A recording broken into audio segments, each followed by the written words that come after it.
مولانا جلال الدین رومی لکھتے ہیں کہ ایک دفعہ ایک شخص نے اللہ کی عبادت کرنا شروع کر دی اور پروردگار کی عبادت میں اتنا مشغول ہوا کہ دنیا میں سب کچھ چھوڑ چھاڑ کر سب کچھ بھلا دیا اور سچے دل سے اللہ کی رضا میں راضی رہنے کے لیے انسانیت کے راستے چل پڑا۔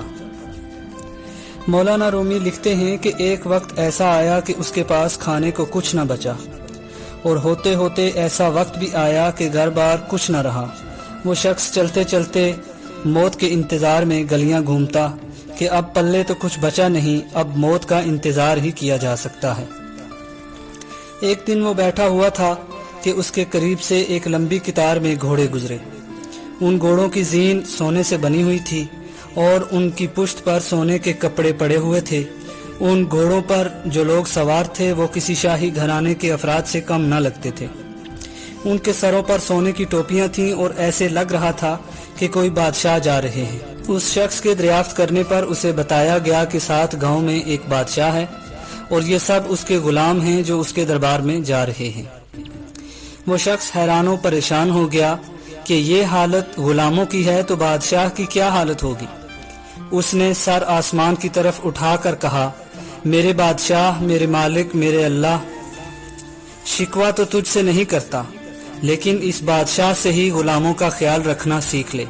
اتنی بات کہہ کر وہ شخص چل دیا۔ کچھ دن گزرے تو ایک بزرگ اس کے پاس آئے اور اس کا بازو پکڑ کر اسے ایک ایسی جگہ پر لے گئے جہاں وہی غلام اور وہی گھوڑے تھے۔ وہ دیکھتا کیا ہے، کسی گھوڑے کی ٹانگ کٹی ہوئی ہے اور کسی غلام کا دھڑ گھوڑے کی پشت پر پڑا ہے۔ کسی غلام کے ہاتھ کٹے ہوئے ہیں، کسی کے سر سے خون بہہ رہا ہے، کوئی گھوڑے کو زخمی حالت میں واپس لے کر جا رہا ہے۔ وہ شخص پریشان ہوا اور پوچھا کہ جناب آپ کون ہیں اور یہ سب کیا ماجرا ہے؟ اس وقت وہ بزرگ بولا، یہ وہی غلام ہیں جو اس دن سونے میں لپٹے ہوئے تھے اور آج یہ ایک جنگ سے واپس آ رہے ہیں، اس لیے ان کی یہ حالت ہوئی ہے۔ مجھے بس خواب میں اتنا کہا گیا ہے کہ اسے کہنا کہ بادشاہ کے لیے قربانیاں دینا بھی ان غلاموں سے سیکھ لے۔